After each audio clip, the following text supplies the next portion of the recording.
আমরা এখন ভিডিও করছি এআই হারাম না হালাল। আরে এটা কি বলার সময়?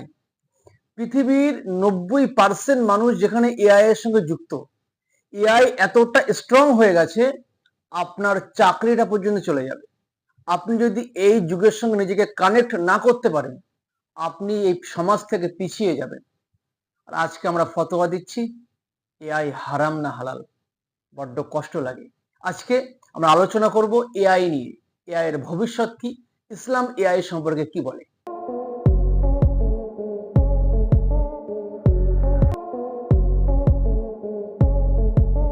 আজ সর্বক্ষেত্রে এআই এর ব্যবহার।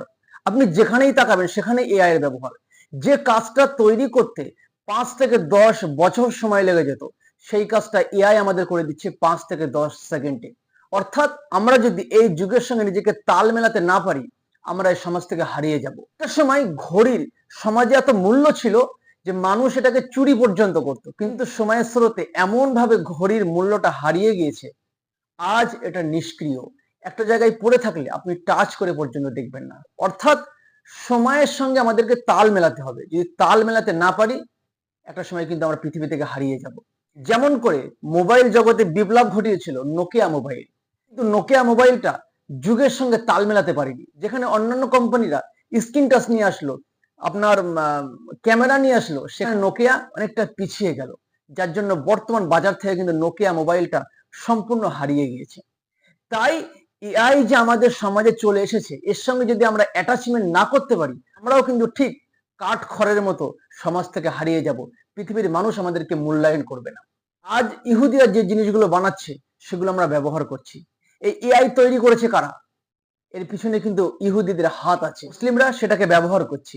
এর মাধ্যমে আমরা ভিডিও তৈরি করছি, গেম খেলা শিখছি, এর মাধ্যমে আমরা বিভিন্ন তথ্য নিচ্ছি। তৈরি করেছে কে? ইহুদিরা। তৈরি করেছে কে? খ্রিস্টানরা। ব্যবহার করছে কে? মুসলিমরা। বড্ড দুঃখ লাগছে, বড্ড কষ্ট হচ্ছে।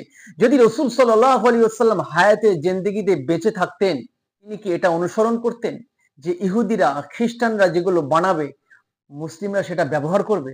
কখনো না। বরং রাসূলুল্লাহ সাল্লাল্লাহু আলাইহি ওয়াসাল্লাম সর্বক্ষেত্রে নেতৃত্ব স্থানে ছিলেন।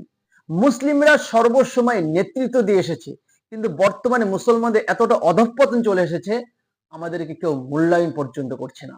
অন্যের তৈরিকৃত জিনিস শুধুমাত্র ব্যবহার করছি গোলামের ন্যায়। রাসূলুল্লাহ সাল্লাল্লাহু আলাইহি ওয়াসাল্লামের যদি আমরা প্রথম জিন্দেগিটা ফলো করি, আমরা দেখতে পাবো তিনি মস্ত বড় একজন ব্যবসায়ী ছিলেন। সেই যুগের সেই জামানার যত উন্নত টেকনোলজি ছিল, উন্নত ব্রেন বা সূক্ষ্ম মস্তিষ্ক সম্পন্ন যে ব্রেন গুলো লাগে ব্যবসা করতে, রাসূলুল্লাহ সাল্লাল্লাহু আলাইহি ওয়াসাল্লাম প্রত্যেকটা ফলো করেছিলেন, প্রত্যেকটা পদক্ষেপ তিনি সেইভাবে নিয়েছিলেন। অর্থাৎ তিনি কিন্তু পিছিয়ে ছিলেন না, তিনি ছিলেন সমস্ত মানুষের সম্মুখে। তিনি কিন্তু সাহাবায়ে কেরামদেরকে এটাই শিখিয়ে গেছেন যে মুসলিমরা নেতৃত্ব দেবে, অন্যান্য ধর্মাবলম্বী মানুষেরা সেটাকে গ্রহণ করবে। কিন্তু আজ আমরা এতটা অধঃপতনে চলে গেছি, এআই তৈরি করেছে খ্রিস্টানরা, ইহুদিরা, আর আমরা ভিডিও করছি যে এআই চালানো হারাম কি হারাম নয়। আরে ভাই, যদি আমরা এআই না চালাই, এআই এর সিস্টেম যদি আমরা না জানি, আমরা সমাজ থেকে পিছিয়ে যাব। একটা সময় এই আলেমরা কিন্তু ফতোয়া দিত যে ভিডিও করা যাবে না, ভিডিও করা হারাম, ভিডিও করা এটা এটা নিয়ে অনেক ভিডিও করতো, অনেক কথা বলতো। এই সকল আলেমরা 5 বছর 10 বছর পরে কিন্তু তারাই আবার ভিডিও করছে। অর্থাৎ যুগের সঙ্গে আমাদেরকে তাল মেলাতে হবে। যে এআই চলে এসেছে আমাদের সমাজে, এর সঙ্গে আমাদেরকে ফাইট করতে হবে, আমাদেরকে উঠে আসতে হবে, আমাদেরকেও এআই তৈরি করতে হবে, আমাদেরকে কোড শিখতে হবে, আমাদেরকে সফটওয়্যার বানাতে শিখতে হবে। মুসলিমরা উঠে আসুক, তারা সফটওয়্যার বানাক, কোড তৈরি করুক, কোড শিখুক, করে তারা একটা এআই তৈরি করুক ইসলামিক কনসেপ্ট নিয়ে, যার মাধ্যম দিয়ে তারা ইসলামের দাওয়াটা পৃথিবীর প্রত্যেকটা মানুষের কাছে পৌঁছে দেবে। আমরা সেটা করছি না, বরং আমরা বলছি এআই চালানো হারাম।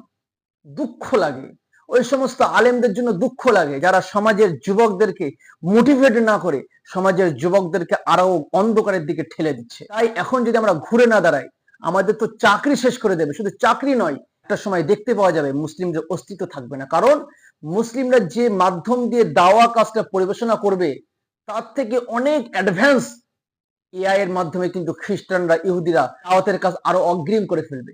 জন্য দরকার সমাজের যুবকরা, শিক্ষিত যুবকরা উঠে আসুক, সফটওয়্যার বানাক, কোড শিখুক, আমাদের মুসলিমদেরকে নেতৃত্ব স্থানে নিয়ে যাক। আমি প্রত্যেকটা যুবককে বলবো, প্লিজ ভাই, এআই চালানো হারাম না হালাল, আপনি ওখানে যাবেন না। ওই ভিডিও আপনি ক্লিক করবেন, আপনি দেখবেন না। বরং আপনি দেখুন যে এআই এর মাধ্যম দিয়ে আমরা কিভাবে উন্নতি সাধন করতে পারবো, আমরা কিভাবে নতুন একটা এআই তৈরি করতে পারবো।